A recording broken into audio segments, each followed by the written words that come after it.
Well, hello there, frendos. Newbornkilik here, welcoming you to the Level 9 CPU Smash Ultimate Tournament. Now, I've actually had a lot of requests to run this in Smash Ultimate, as I did run it in Smash 4. We had a great time there, so we are doing a Newcomers tournament.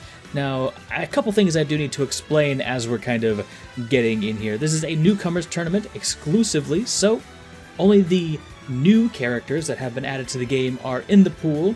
I am not talking about Echo Fighters, I mean new character designs such as Ridley, Inkling, Joker, etc., that kind of stuff. So, no Echo Fighters here. Maybe we'll do a separate tournament to see which Echo Fighter is the ultimate Echo Fighter, but for right now, it is time. Let's go ahead and get ourselves, just to see if this looks, I'm going to go and just shuffle this a handful of times. Oh, luck of the draw, and let's go. Cool, it's called the Smash Bros. Ultimate Cup Tourney. I probably could have given it a better name, but here we are. Let's go. So first up, it looks like we will have Inciniroar and King K. Rool, two of the heavies, just duking it out right at the beginning for our enjoyment. I don't know if the tournament organizer exactly thought that maybe this was going to be a good idea to put the two heavies button heads right at the beginning, but these two thick boys are of course going to be doing so. So as we get started here, I need to explain the reasoning behind us playing with spirits, as this does seem like a very strange decision. So I wanted to have the final smash meter turned on. However, in turning it on, I found out that these combatants are just too amazing, and they had their final smash all the time. So here we have ourselves, these spirits are actually inhibiting each other's final smash meters, so we'll say maybe one, maybe two final smashes per combatant in a game, depending on how well they're doing, depending on how the KOs land. But shouldn't be anything too groundbreaking, but a nice pivotal moment for us to get super hype about. So as of right now, it looks like neither of these combatants are really in the lead. As we all kind of know, if you are a thick boy, this is about when you start playing the game anyway, at about 120%. But, of course, Inciniroar, an insanely strong character. Oh, but King K. Rool clapping right back. He's gonna give him, and it's that's it. GG. Is he gonna go out for the disrespect? He's not gonna do it. We have a dead even game, dead even in every single way. Both smash meter and percentage. Well, not anymore, but you know what I'm talking about. King K. Rool coming out with that thick belly, looking to get that stock super early on that Gimp. One of Inciniroar's least desirable attributes, of course, is his recovery naturally. Dodging that crown like a professional, but King K. Rool has the option of the air dodge in a questionable decision. Seems to be perfectly well covered. Here we have our first final smash on deck. How will Inciniroar use it? We have dual final smashes. The first person to use it does seem as if they will be the one at the advantage. King K. Rool. Here we go. Okay, so that is actually going to be very interesting to see how this plays out. As you see now, Inciniroar has just over half of his meter left, while King K. Rool is left at 0. If Inciniroar can close out this stock with minimal effort here, which at 105 for such a thick boy, that will not quite do it, but this actually primes Inciniroar. Absolute madness. Inciniroar is set with the advantage, although they are at even percentages. That footstool was vital for him. Absolutely critical. Now, Inciniroar naturally will have his final smash back much earlier than King K. Rool will, but I wouldn't put it past this thick boy to get his final smash and take this final stock. King K. Rool looking to exploit the terrible... Uh-oh, here we go. Okay, be able to air dodge back onto this ledge, no problem. King K. Rool taking this man to the cleaners, but will it be enough? The real question is, will Inciniroar even be able to land this final smash? Even if he lands it, will it KO? King K. Rool is naturally a very thick opponent. Actually using... Here we go. Oh, that's really bad for Inciniroar. I don't know if he's going to make it back. He techs it! I cannot believe... Oh, okay, right. Perfect reaction time.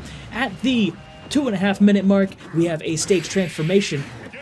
Maybe a bit of a counterpick there by Inciniroar, looking to take that stock right quick after the stage transformation, using the elevated height of the trees for some shenanigans. Oh, also, I have stage transformations on, apparently, but that's how the tournament is being run. A game was decided. This is also a single elimination tournament, because I don't know how to set up a double elimination tournament. Honestly, haven't even looked into it, but this is perfectly fine by me. I do not want to skip this battle. Of course, I want to see these two contestants finally get to see Piranha Plant in all of his splendor and glory. As far as why I chose Richter over Simon, just personal preference in my opinion. Now, I would suppose this matchup would really come down to how well Simon is able to zone out Piranha Plant, but Piranha Plant, being a DLC character, does have 599 on his side. However, he doesn't really seem to be that great of a character from what I have seen. No real notable placements in the tournaments, but I can definitely imagine the side B, the Toxic Cloud, would give Simon some problem if he, if he's can get caught on the ledge. One of the places that Simon is weak at, he could force Simon into his shield, grab him, throw him off the ledge, a place where Simon is not necessarily comfortable. With that said, Piranha Plant is actually in just a marginal lead here at the moment. Neither combatant really taken too much ground. However, with that said, that Spike Ball is going to rack up a chunk of damage and put Belmont in a terrible place, if we're being totally honest. Still kind of playing footsies around the left side of the stage. What is Piranha Plant doing? He's going to use his amazing recovery, that up B, that chopper recovery with a hitbox, mind you. Getting the sour spot, not quite going to take it back. However, Simon looking to clank with that up B, but it didn't seem to knock him out of it or anything. The parry on the axe. I love that decision, although not incredibly necessary. I suppose the axe does do quite a bit of shield damage, and here comes that awful recovery from Richter, definitely hindering him. Kind of as I talked about before, I thought Richter would be more likely to shield wall in Toxic Gas. However, he does use that obscurement to whip out a saucy forward smash out of the cloud to take that stock, and with that, we have a basically even game. So far, I've got to say, these matches have not been disappointing. However, with Piranha Plant's amazing recovery, he's not going to have a problem getting back. I was a little bit worried there for Belmont, to be completely honest with you. Just totally negating the Poison Cloud there with the final smash, manages to just barely reach him. Is that going to be enough? Not quite. He's got that Sakurai angle on his side, which if you are curious what the Sakurai angle is, it is exactly the angle that will send you to the corner of the screen every time. It's not like a preset angle necessarily, but this is actually broken. I don't think you can do much about this. Alright, that just takes the stock. So Piranha Plant come through with this very strong final smash. So there are some cheese strategies you can actually do with that final smash to secure yourself at least one stock, assuming it's not patched out already. Again, with parrying the axe, such great awareness by Piranha Plant right there, just knowing exactly what his opponent's going to want to be doing, and really just not allowing him to get much value out of that amazing resource that Richter does have access to. But the tipper there is going to take that stock, and with that, we only have a 60%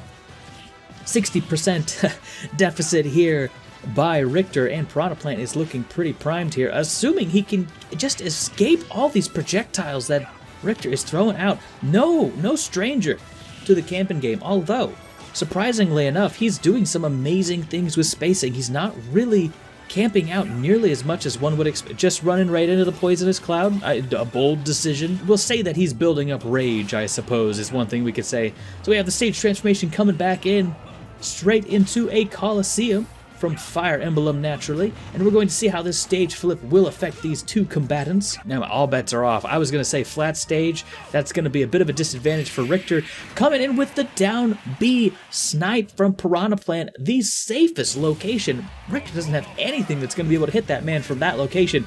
And amazing decision there. Flipping over to the other side of the tournament bracket, we will have the two most different people on this list. We have Isabelle versus Ridley. Isabelle has truly earned her place as a mid-tier. I believe she's still a mid-tier if I'm not mistaken. These combos coming in right now. Of course, if you are a Ridley player, you would know that she's basically in KO percent already, depending on the kind of attack you can land. A bit facetious there, but you kind of know what I mean. Of course, this wall of projectiles here is going to be a bit of a pain for you as a Ridley main. And that fun time popper is just popping Ridley right off the side of the stage. Don't get upset about me saying that. I know, it was weird to say. That's okay. But as I said, that's stock. Oh, coming out with the disrespect. Oh no, no, no, no, no, no. You saved this man's life. He was done for, and you let the stage transform and save him. BM. I love it. I love the awareness here by Isabel to just take this man, demoralize this man. He's going to do a back throw, but it's not going to matter. I really So, Isabel is in KO percent right now. This is very scary for Isabel. I understand the decision, to really demoralize this man. However, you gotta take whatever stocks you can get. If you lose this match, this is a single elimination tournament. You do not have the buffer that you might think you do in order to do these kind of crazy strats. And look at this. We're at dead even percent, and at dead even percent, the heavy body will be the one with the KO power. Isabel is still in KO percent, and that is that. Easiest KO of Ridley's life at 130%. Okay? And bear in mind, Isabel allowed that to happen. She had the KO in the bag. All she had to do was do literally nothing. And Ridley would have just found himself right down towards the bottom blast zone, but decided to save that man's, and now he's looking for even more BM, it would seem. Of course, at the early percentages, Isabel is going to have herself quite a bit of, some combinations to get off. I don't know what that Randy up B was for. Mind games, perhaps. And we see here, actually, one of Ridley's weaknesses, which they decided to add into the game for some reason, charging up his standard neutral B attack. And we saw him get hit by that and take some pretty decent damage. Actually, this might be stock. He was pretty close to... Oh, it sent him down. Okay, we do see that ship crash in the background. However, Isabel does go down with Final Smash online. So we find ourselves in a very similar situation as we did with the K-Rool versus Inciniroar fight, in that Isabel will have, if Isabel can manage to get back up onto the stage and just get this stock off. Okay, she's really primed to do some, oh, this is a scary game you're playing, Isabel. You better not lose this, my girl. Commentator bias, not trying to do that, but that weakness that we talked when he's charging his B, if he does manage, to get hit during that, and that's that. Okay, if he gets hit during his neutral B, he does take some additional damage. And here's the thing. Isabel let this happen, okay? Isabel, the queen of BM, decided to basically throw the tournament because she may as well have taunted, okay? It may as well have been a taunt to get bodied. However, I suppose Ridley has earned his place up in the semi-finals match. So, we're moving on to Joker versus Inkling, who will come out victorious. Well, I know who my bet's on, but I'm not allowed to say it. Not allowed to be biased. Wait, it's my tournament. I can be as biased as I want. I'm hoping for the Edgelord myself, but hey. Honestly, I'm hoping to see some pretty amazing gun shenanigans here. Joker does have the 599 on his side, so naturally he's gonna be a bit stronger than the bottom tiers. You can't be asking for 599 for a bottom tier character. That's all I'm saying, okay? But coming out with the roller, I believe the roller was actually nerfed in this patch 3.0, so Joker kind of being helped out there. I guess the roller was nerfed between, it was rebalanced in 2.0 and then nerfed just a smidge in 3.0 if I'm not mistaken, but that's not what we're here to talk about. Got those saucy down throw to up air combinations, making it look easy. We have the Persona Online. The name of this persona is eluding me for some reason. Arsene, that's it. Arsene is online, so naturally that KO power and damage is going to be a bit higher. Is the damage higher? I don't remember. I know the KO power is significantly boosted, along with some of his special moves being bolstered as well. However, Inkling does seem to be dealing with it very well. Quite an even game. Aside from what we saw last game, these games have been quite even. Bruh. You hate to see that happen. Inkling, you dash danced on the man, and that was just uncalled for. Okay, we got some BM from Inkling here. Now I'm double rooting for my man in black here. Definitely ruined by the stage there, but that is the game we are all playing. So, map knowledge is key when you're entering such a high stakes tournament here. And here we have Arsene online. So, Joker really needs to take this stock. He's about been lapped here again, and Arsene leaving his side unfortunately, so that KO is going to be even more difficult to hit. The up B, a great tool for kind of disrupting, but not necessarily a kill move, just kind of some free damage. Bruh.